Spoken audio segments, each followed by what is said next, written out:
मी आहे भारताचा आत्मा. या भूमीचा पराक्रमी गौरवशाली इतिहास आणि समृद्ध सांस्कृतिक वारसा आजच्या वर्तमानाला जोडणारा मी दुवा आहे.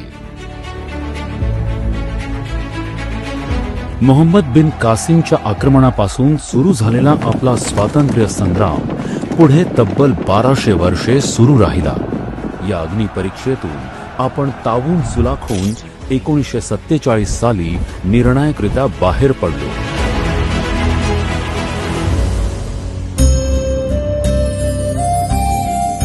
मी आहे संविधान, भारताचा आत्मा.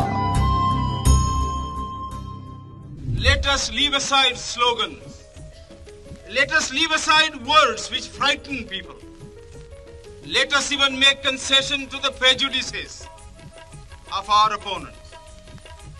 Bring them in so that they may willingly join with us on marching upon that road.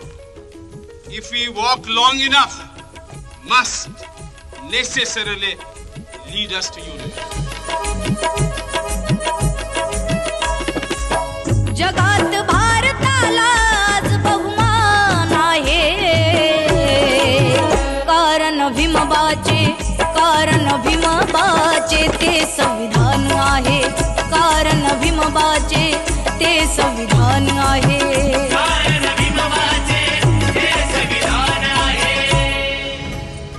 माझ्या या आधुनिक रूपात भारताची भौगोलिक सांस्कृतिक बहुविधता गुंफण्यात आली. आपली संस्कृती प्राचीन आणि वैभवशाली आहे आणि आधुनिकतेची कास धरून भविष्याचा वेध घेण्याची आपली जिद्द आहे. भूतकाळ आणि भविष्य यांना वर्तमानात जोडणारा सेतू मी बनलो आहे. भारत भूमीच्या कानाकोपऱ्यातील अनेकविध भाषा, पेहराव, खानपानाच्या सवयी, जीवनशैली यांना मी सामावून घेतले आहे. सगळ्यांनाच सारखेच मानाचे स्थानही मी दिले आहे.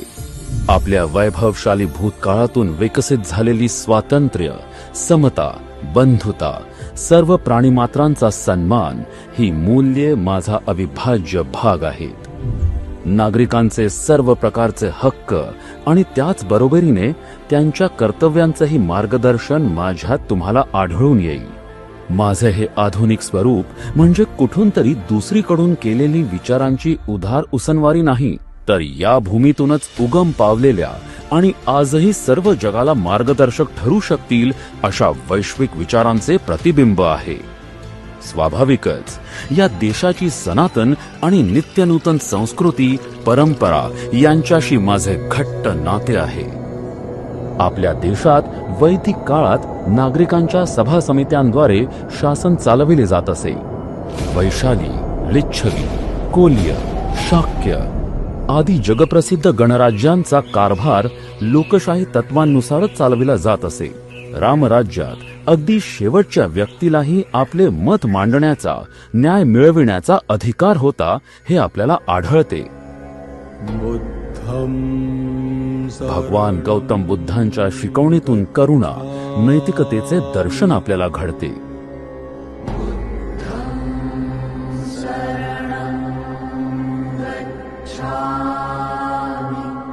आचार्य चाणक्यांनी अर्थशास्त्र या जगप्रसिद्ध ग्रंथात राज्यकारभाराच्या सर्वच अंगांचे सविस्तर वर्णन केले आहे.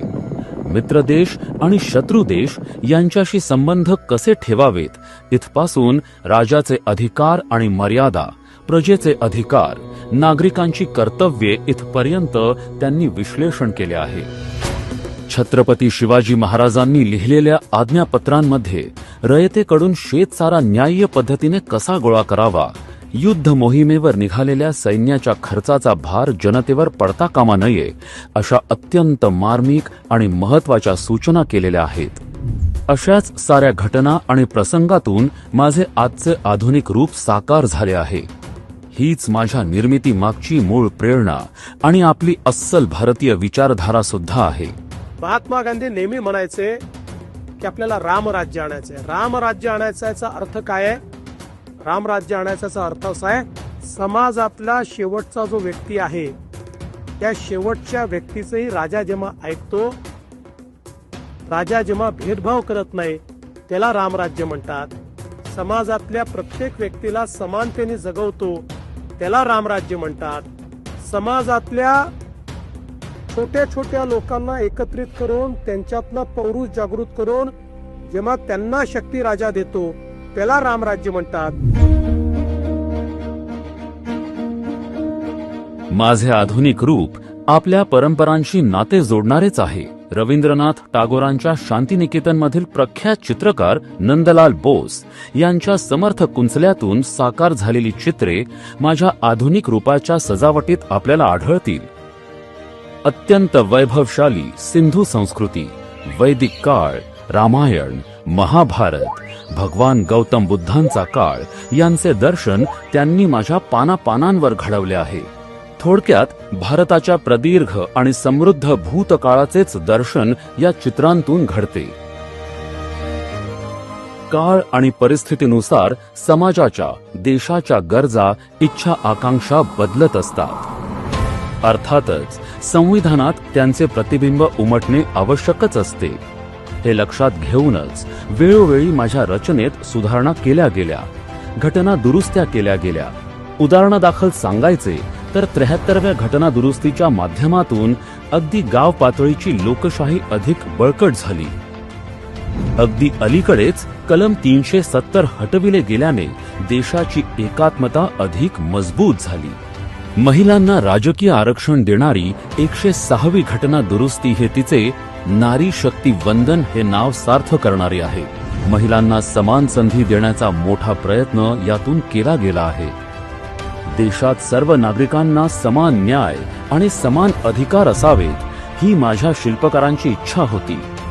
समान नागरिक कायद्याच्या रूपाने त्यांची इच्छा लवकरच फलद्रूप होईल अशी अपेक्षा आहे.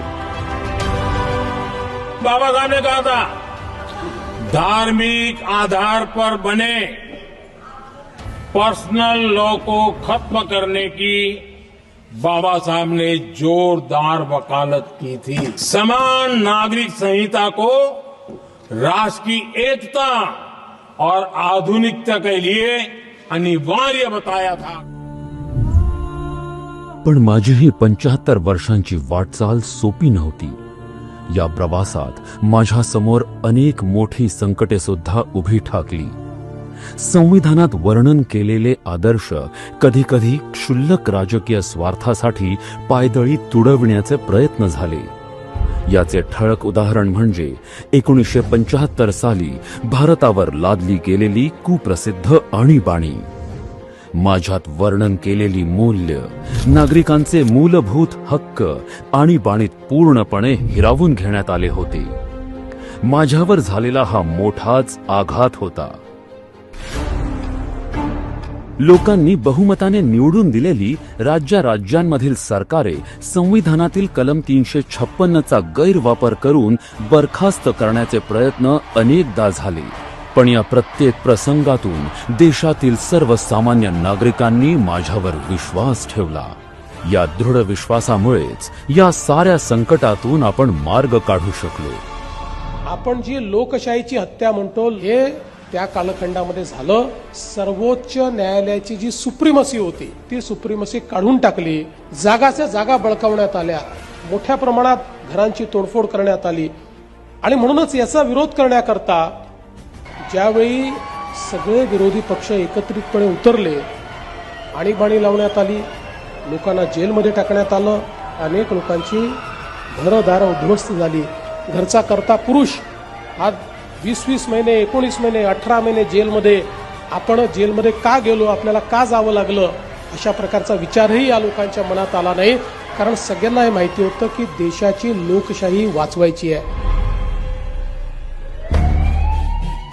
देशासमोरील राजकीय संकटे असोत, नागरिकांवरील आर्थिक सामाजिक अन्याय असोत किंवा नैसर्गिक आपत्ती असोत, संविधानातील मार्गदर्शक तत्वेच यातून योग्य दिशा दाखवतात. मी म्हणजे केवळ नियमांचे पुस्तक आहे अशी माझ्या शिल्पकारांची कधीच कल्पना नव्हती. निराशेच्या अंधकारातून आशेचा मार्ग दाखवणारा दीप असेच माझे स्वरूप त्यांना अभिप्रेत होते. संकट कितीही मोठे किंवा अक्राळ विक्राळ असले तरी माझ्यावरील विश्वासातूनच यातून मार्ग निघू शकतो, अशी त्यांची ठाम धारणा होती. माझ्या रूपाने प्रगट झालेली आधुनिक भारताची संकल्पना जगभरातील नव्याने स्वतंत्र झालेल्या अनेक देशांसाठी एक प्रेरणास्रोत ठरते आहे. माझ्या माध्यमातून नागरिकांचे हक्क आणि त्यांची कर्तव्ये यांच्यात राखला गेलेला समतोल, आपल्या देशातील बहुविधतेचा सन्मान, केंद्र, राज्य आणि स्थानिक स्वराज्य संस्था अशी त्रिस्तरीय राज्य रचना इत्यादी माझ्या वैशिष्ट्यांचे जगाला आश्चर्यही वाटते आणि स्वागतही होत आहे. त्यामुळेच माझ्यावरील दृढ विश्वास ही देशभक्तीची खरी ओळख मानायला हवी. मी म्हणजे देशाचा कारभार संचालित करणारा एक निव्वळ दस्तावेज नाही. आपल्या देशाची हजारो वर्षांची वैभवशाली परंपरा आणि आधुनिकतेची कास धरून उज्ज्वल भविष्याचा वेध घेण्याची जिद्द यांना सांधणारा मी एक सेतू आहे. काळ आणि परिस्थितीनुसार माझ्यात सुधारणा अवश्य व्हायला हव्यात. भारताच्या प्रगतीसाठी ते आवश्यकच आहे. परंतु माझ्या गाभ्यात कोणताही बदल होता कामा नये.